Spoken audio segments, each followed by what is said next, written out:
শিল্প থেকে অর্থনীতি, আত্মনির্ভর ভারতের রূপরেখায় একাধিক ক্ষেত্রকে এক সুতোয় বাঁধলেন প্রধানমন্ত্রী নরেন্দ্র মোদী। ৮০তম স্বাধীনতা দিবস উদযাপনে শহীদদের শ্রদ্ধা জানাতে রাজঘাটে যান প্রধানমন্ত্রী। এরপর লালকেল্লা থেকেই জাতির উদ্দেশ্যে ভাষণ দেন। প্রধানমন্ত্রীর ভাষণে উঠে এলো দেশের শিল্প প্রযুক্তিগত ক্ষমতা বাড়ানোর বার্তা। দেশে এখন ৩টি সেমিকন্ডাক্টর প্ল্যান্ট কাজ করছে। দেশীয় উৎপাদনের পাশাপাশি শুরু হয়েছে রফতানিও। খুব শীঘ্রই দেশে আরও ৭ থেকে ৮টি সেমিকন্ডাক্টর কারখানা চালু হবে, জানালেন প্রধানমন্ত্রী।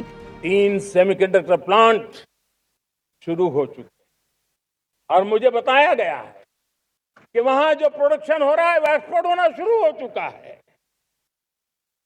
और मैं देशवासियों को कहना चाहता हूं, आने वाले 7-8 वर्ष में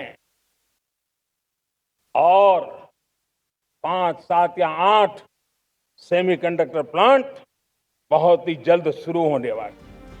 রেল দেশের পরিবহন ও অর্থনীতির অন্যতম লাইফলাইন। গত এক দশকে ১০০% রেল বিদ্যুতায়ন সম্পন্ন হয়েছে বলে জানান প্রধানমন্ত্রী নরেন্দ্র মোদী।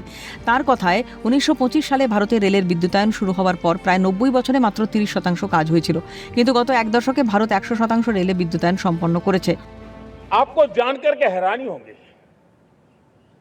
ये जो हमारी रेलवे है उसका इलेक्ट्रिफिकेशन का काम हमारे देश में 1925 में शुरू हुआ था। 1925 में इलेक्ट्रिफिकेशन का काम शुरू हुआ, लेकिन 90 साल में 1925 से लेकर के 90 साल में सिर्फ 30% रेल का इलेक्ट्रिफिकेशन हुआ था।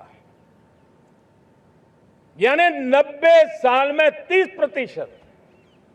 हमारी रफ्तार देखिए, लक्ष्य को पाने के लिए हमारी दौड़ देख लीजिए। हमने एक दशक के अंदर 100% काम पूरा कर दिया। পাশাপাশি হাইড্রোজেন ট্রেনের কথাও তুলে ধরে আধুনিক পরিবহন ব্যবস্থা দিকে ভারতের অগ্রগতির ছবি তুলে ধরেন প্রধানমন্ত্রী। हम दुनिया के अंदर पीछे रहना नहीं चाहते। पिछले दिनों आपने खबर सुनी होगी, भारत ने ईंधन का नया क्षेत्र को भी छू लिया है। देश ने पहली हाइड्रोजन से चलने वाली ट्रेन शुरू कर दी है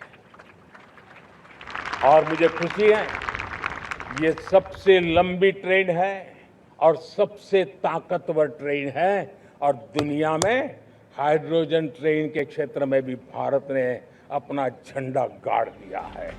এছাড়াও ভারতের শক্তির নিরাপত্তা আরও মজবুত করতে পরমাণু বিদ্যুতের উপর জোর বাড়াচ্ছে কেন্দ্র।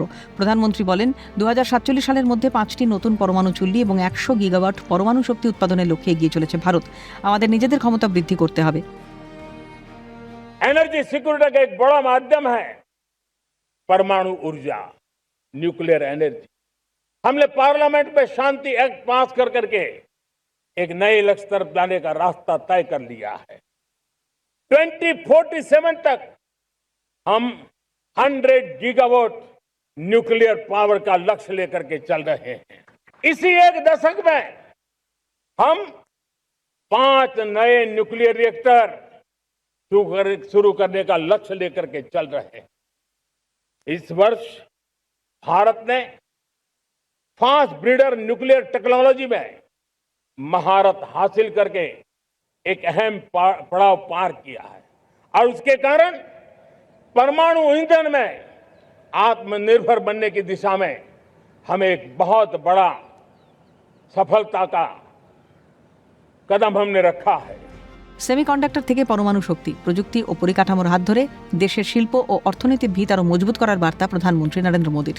ক্যালকাটা নিউজ।